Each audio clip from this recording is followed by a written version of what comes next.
تحریک اسلام جو ہے وہ کیوں وجود میں آئی ہے، کیا ضرورت پڑ گئی اس کو لانے کی؟ تو اس کا جواب یہ ہے کہ تحریک اسلام نہیں ہے ہی نہیں۔ جو بھی اسلامی تحریک ہوتی ہے جس کا تعلق اسلاف سے ہوتا ہے وہ کبھی نئی نہیں ہوا کرتی۔ حضرت آدم علیہ السلام سے لے کر رسول اللہ صلی اللہ تعالی علیہ وسلم تک تمام انبیاء کے پیغام توحید و رسالت کے یکجا تھے، ایک ہی تھے۔ کسی کی توحید اور رسالت میں اختلاف نہیں تھا اور ایک ہی اسلام تھا، وہ دین اسلام ہی تھا۔ آدم علیہ السلام بھی دین اسلام لے کر آئے، موسیٰ علیہ السلام بھی دین اسلام لے کر آئے، رسول اللہ صلی اللہ علیہ وسلم بھی دین اسلام لے کر آئے۔ اس کے بعد رسول اللہ صلی اللہ علیہ وسلم کے بعد خلفائے راشدین اسلام کو لے کے چلتے رہے، اور پھر رسول اللہ صلی اللہ علیہ وسلم نے ارشاد فرمایا کہ میری امت میں میرے 12 خلفاء ہوں گے اور آخری خلیفہ قرب قیامت سے پہلے آثار قیامت پہ نمودار ہوگا، اور وہ میرا بیٹا ہوگا جس کا نام مہدی ہوگا۔ اللہ جل سبحانہ تمام زمین کو ایمان سے بھر دے گا، اور ہر وہ شے کہ جس پر سورج طلوع ہوتا ہے وہ کلمہ پڑے گی۔ اس کے ساتھ ہی ساتھ تواتر کے ساتھ رسول اللہ صلی اللہ تعالی وسلم کی 30 سالہ جو دور خلافت تھا خلفائے راشدین کا، 30 سال کے بعد ارشاد فرمایا کہ میرے امت میں جو تلوار ہے وہ میان سے باہر آ جائے گی اور قیامت تک وہ باہر ہی رہے گی۔ سیدنا عثمان غنی رضی اللہ تعالیٰ کے دور میں فتنہ برپا ہوا، تلوار باہر آئی، مسلمانوں کے مابین انتشار ہوا، اور وہ سلسلہ جب سے آج تک چلتا ہی رہا ہے۔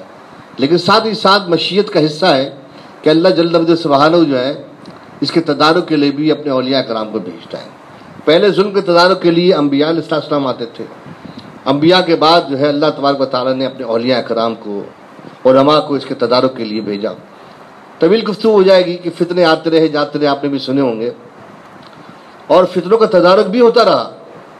اس لیے اقبال کہتا ہے گد صاحب ہنگامہ نہ ہو ممبر و محراب، دی بند ہے مومن کے لیے موت ہے یا خواب۔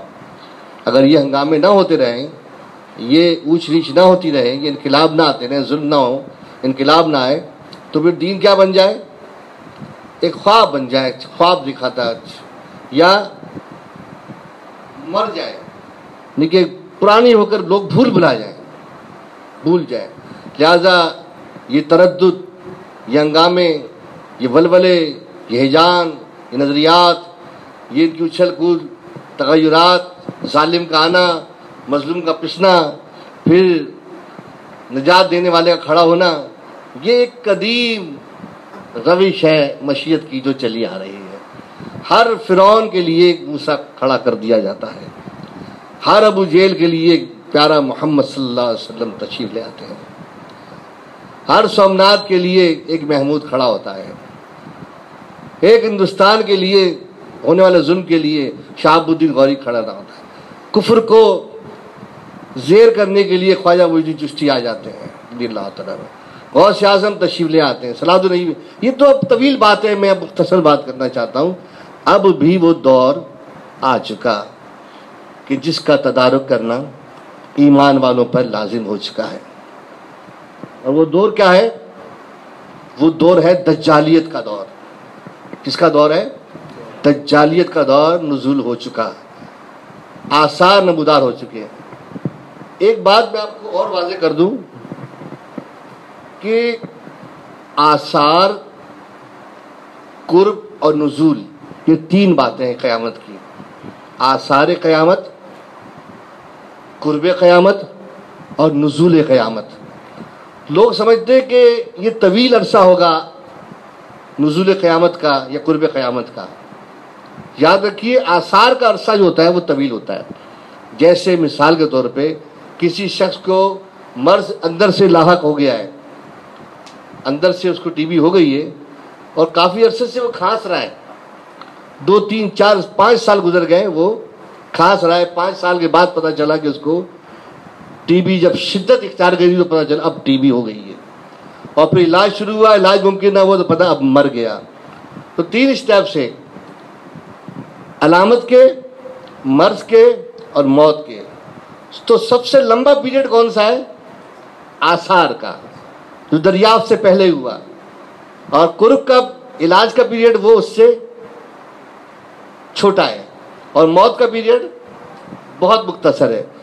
اسی طرح آثار قیامت کئی صدیوں تک محدود ہے.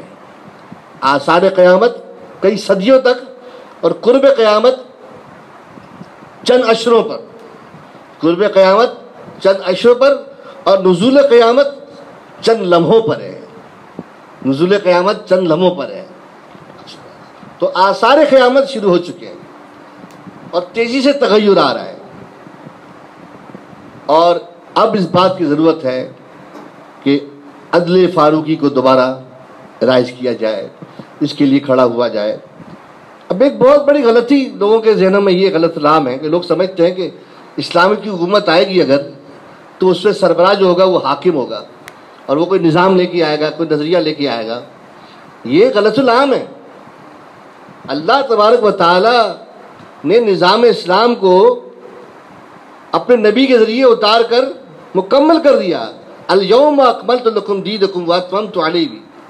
اشارہ فرمایا کہ ہم نے اپنا دین مکمل کر دیا, تکمیل کر دی, اپنی نعمتیں پوری کر دی. اب دین کے اندر کوئی نیا نظام نہیں آئے گا, نیا دین نہیں آئے گا. اس لیے تحریک اسلام کوئی نئی نہیں ہے. ہاں بات ایک ضروری ہے, وہ یہ کہ ذمہ داریاں, ڈیوٹیاں تبدیل ہوتی رہتی ہیں. ڈیوٹیاں تبدیل ہوتی رہتی ہیں. اب آپ یوں سمجھ لو کہ اب آپ کی ذمہ داری آ گئی ہے. کس کی ذمہ داری آ گئی ہے؟ آپ کی آ گئی ہے. تو ہم ہمیشہ اللہ کی بارگاہ میں یہ عرض کرتے ہیں, یا اللہ ہم بڑے ناقص ہیں, ہم بہت ناقص ہیں, ہمارا عمل بھی ناقص ہے, ہماری بات بھی ناقص ہے, ہم کر رہے ہیں گفتگو, لیکن اس بات کے اندر تیرا حکم جو ہے وہ ناقص نہیں ہے. میں ناقص ہوں, میری گفتگو ناقص ہے, لیکن میں نے جو قرآن کی آیت پڑھی ہے وہ تمام باتوں کا نچوڑ ہے. ان الحکم الا للہ. اللہ تعالیٰ فرماتا ہے کہ حکم تو صرف میرا ہی ہے. تو اسلامی نظام کا, عدل فاروقی کا سب سے بڑا اصول کیا ہے کہ کوئی شخص حاکم نہیں ہوتا. کوئی شخص بھی ریاست اسلامیہ میں حاکم نہیں ہوتا, پہرے دار ہوتا ہے. اللہ کے حکم کا پہرے دار. حاکم کون ہوتا ہے؟ حاکم اللہ کی ذات. حکم کس کا؟ الحکم للہ. حکم اللہ کا ہوگا. نظام اسلامی کے اندر جب اسلامی ریاست ہوگی تو اس میں حکم کس کا چلے گا؟ اور امیر المومنین جو ہوگا یا امیر ہوگا یا جو کچھ بھی ہوگا وہ کس کا تابع ہوگا؟ اللہ رسول کا. کس کا تابع ہوگا؟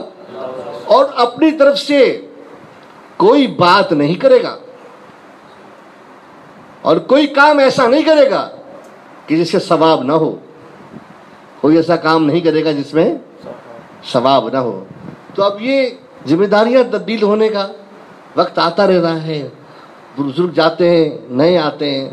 تو ہم نے ذمہ داری مانگی کہ یا اللہ جو آنے والے وقت میں انقلاب کی صورت بنتی جا رہی ہے, جو ظلم ستم انتہا کو پہنچا ہے, اس کا تدارک تو ضروری ہے. جب مرض انتہا کو جاتا ہے یا تو مریض مرتا ہے یا صحیح ہو جاتا ہے. تو اسلام ختم ہونے کی نشانی تو ہے نہیں ابھی کہ اسلام ختم ہو جائے گا. ابھی چلے گا. تو اللہ تبارک و تعالیٰ اب ایک ایسی صورت حال پیدا ضرور فرمائے گا اپنے حبیب کے صدقے میں کہ یہ دجالی نظام جو اس وقت پاکستان میں نزول ہونے آ رہا ہے, جس طرح شیطان ہر بندے کے ساتھ اپنا ایک ہمزاد پیدا کرتا ہے, اسی طرح دجال اپنے ہر بندے کے ساتھ اپنا ہمزاد پیدا کر رہا ہے. یہ رہا, یہ کیا ہے؟ دجال کا کیا ہے؟ ہمزاد ہے. یہ موبائل جو ہے, اس موبائل کے ذریعے آپ کی پوری کی پوری ڈیٹا مانیٹرنگ, نسل, رنگ, ہر چیز. اور دجال یاد رکھنا کسی شخص کا نام نہیں ہے. دجال کسی شخص کا نام نہیں ہے, سسٹم کا نام ہے. کس کا نام ہے؟ نظام کا نام ہے، ایک نظام ہوگا دجال کا۔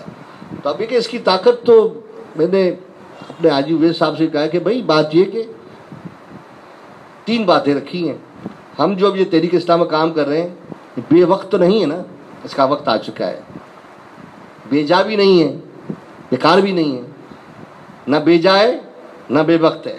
ہاں ایک بات ضرور ہے کہ ہمارے اندر بھی اثر نہیں ہے، ہم ابھی کیا ہیں؟ بے اثر ہیں، ہے نا، ابھی بے اثر ہیں، اور بے اثر ہی اثر والی بات نہیں کرے گا تو پھر اثر کیسے پیدا ہوگا؟ ہم بے اثر ہیں لیکن اثر اس پر اترے گا نا، کس پر اترے گا اثر؟ جو بے اثر ہوگا۔ بات سمجھے میری آپ، اثر کس پر اترے گا؟ تو بے اثر بن جائے نا ہم، آپ بے اثر بن جاؤ، بے اثر کو شیئر کرنا شروع کر دو، جب اثر اترنے کی باری آئے گی تو اتر جائے گا اثر۔ پھر کوئی کون صلاح الدین ایوبی بنتا ہے، کون ہم میں سے محمود غزنوی بنتا ہے، کس پر کس کی اطاعت اتاری جاتی ہے، کس کا اخلاق اتارا جاتا ہے، یہ ہمیں نہیں پتا، کون کام کر جائے ہمیں نہیں پتا۔ اللہ اکبر، وہ وقت بھی آ جائے گا، اللہ تعالیٰ مقرر فرمائے گا، کس کو کیا مقرر فرمائے، یہ اس کی شان ہے، وہ اس کی شان ہے۔ تو اصل مدعا یہ ہے کہ تحریک اسلام جو کام شروع ہو رہا ہے یہ جو ہے عین عدل فاروقی کے مطابق ہے۔